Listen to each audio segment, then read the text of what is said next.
Hello, everyone, and welcome back to the Pisces Guide to Pop Culture. I'm your favorite host, TJ West.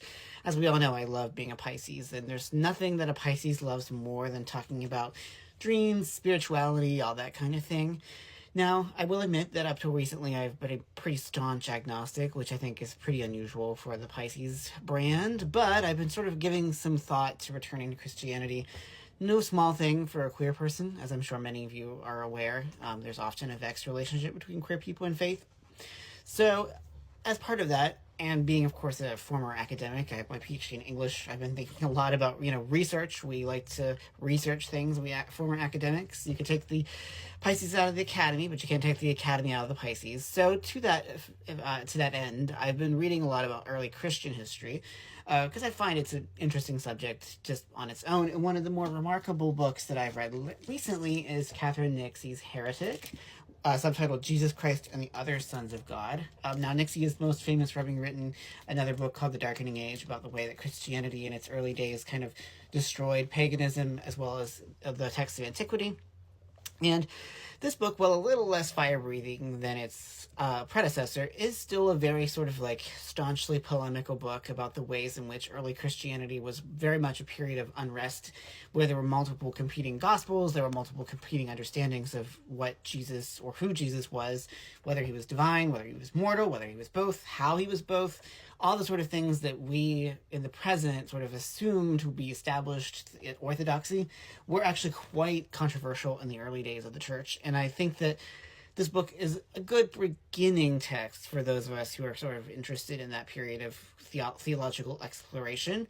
In these pages, we learn about sort of other similar figures to Jesus, like Apollonius of Tyana, who also did healings and raised people from the dead, also fell afoul of Roman authorities. We learn of different gospels that existed, other than the ones we're familiar with from the traditional New Testament, the infancy gospel of Thomas, among others.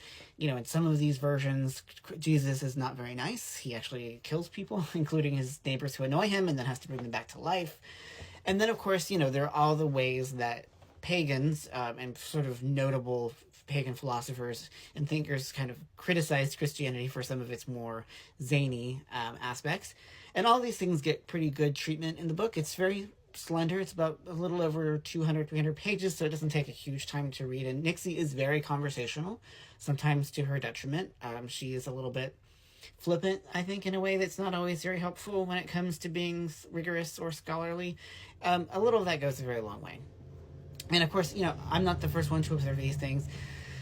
Though it has come under some criticism from scholars in the field, because Nixey, although has a degree in classics, is sort of more of a journalist than a scholar per se. But that being said, as I said earlier, I do think this book is very helpful as a sort of beginner, a primer. If like me, you're not an expert in this field either, but want to sort of get a sense of what this period was like for early Christianity and sort of this many conflicts and debates that shaped early Christian theology and thought, then I think that there's a lot to get out of this book, as long as one realizes that it's just a beginning and that, some of Nixey's claims could be a bit overstated.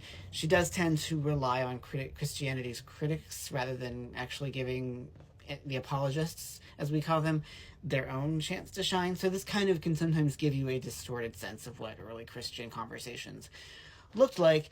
But one of the things I do think that the book is very good about pointing out is just how unsettled things were in the first century or two of the Common Era, what we used to call AD. And, the ways in which what we have now come to understand to be sort of the stable tenets of traditional Christian belief were not necessarily guaranteed to be that, but it took an effort, it took actual work and a great deal of writing and a great deal of proclaiming people heretical to get that to come to pass.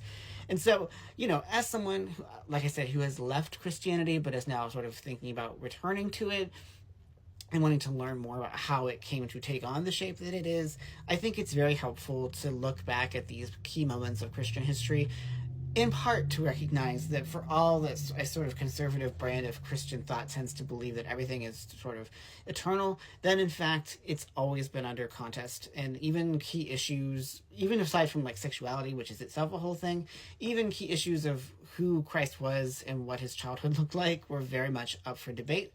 And admittedly, many of this sort of extra gospels that Nixey examines are somewhat later than the sort of synoptic gospels that we're familiar with, Matthew, Mark, Luke, and John. They were nevertheless part of early Christian practice, and many of them persisted in that way for quite some time. So the TLDR version of this very short review is, this is a good book. I think it's very fun, very accessible. It's definitely a good introduction to this area. If you take it with a grain of salt, recognize that there are some gaps, and sometimes she gets a little ahead of herself with her conclusions. But if you keep that in mind and read it with those sort of caveats in the back of your head while you're reading it, I think you would actually get a lot out of it.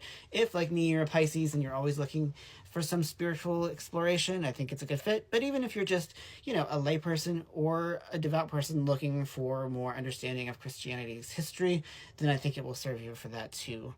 Now, if you want to hear more about what I thought about this book, I definitely recommend my Substack newsletter, Omnivorous, omnivorous.substack.com. You can subscribe there or just check out the full review as well as the other books that I review there. As its title suggests, I review all kinds of things, books, TV, movies, fiction, nonfiction, history, fantasy, romance, science fiction, historical fiction, the list goes on. So there's a little bit of everything there. So I'd love it if you could sign up there. And of course, like this post, share it, because I love talking with you all. I love these conversations. I love being the sort of enthusiastic Pisces that I am and who I will never apologize for being. So anyway, that is all for today's Pisces Guide to Pop Culture. Thank you all for your likes and for your attention. I really do appreciate it, and I love sharing all this with you all. So have a great day. Enjoy this lovely May afternoon, which is what I'm going to do. I'm going to go garden. And until next time, this is TJ signing off.